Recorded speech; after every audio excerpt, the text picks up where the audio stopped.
سلام عرض ادب، وقت شما بخیر.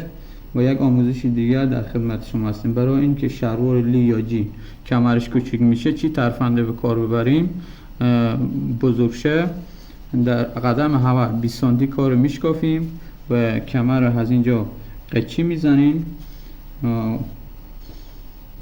بعد که قچی زدیم یه تکه پارچه به این آلت میگیرین. حالا کمر رو خودتان اندازه میزنین که چی اندازه کمر کوچیکه. حالا این کمر 6 سانت کوچیکه، ما 6 سانت یه پارچه لایی گرفتیم، دو طرف پارچه همین قسم لایی میخوره. برو شروع.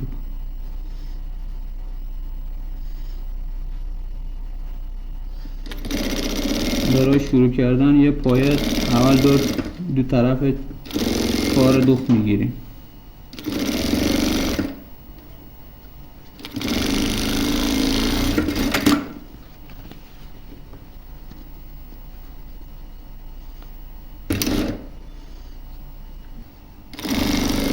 انجام میدیم.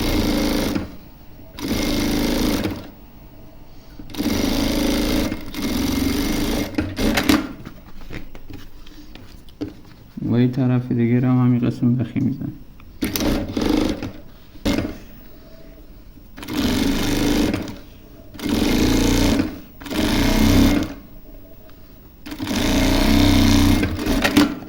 کار که به قسمت بخی زدیم، بعد این کار به قسمت تا میکنیم، وسط کار یه خط میندازیم که وسط کار مشخص باشه.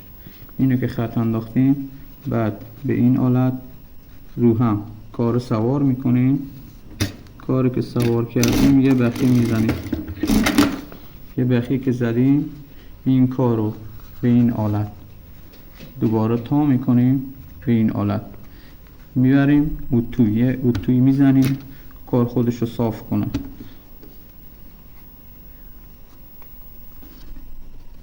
به این آلت نوک میدیم کار رو.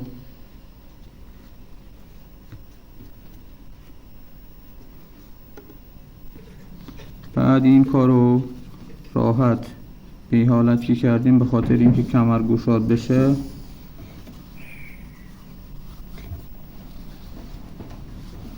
نوک اینو تقریبا به اینجا جابجا میکنیم.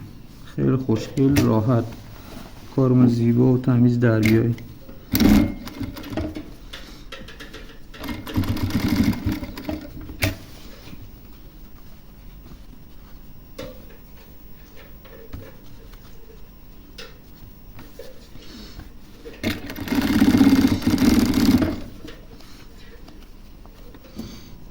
از این قسمت به اندازه که بخوایم تا کنیم برش میزنیم، دیگه اضافه کار به درد نمیخوره.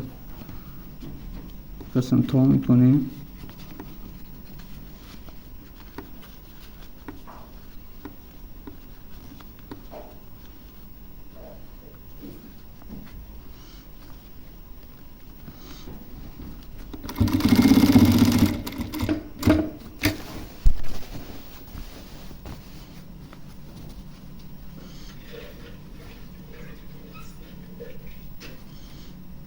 این هم از این قسمت میدیم داخل کار.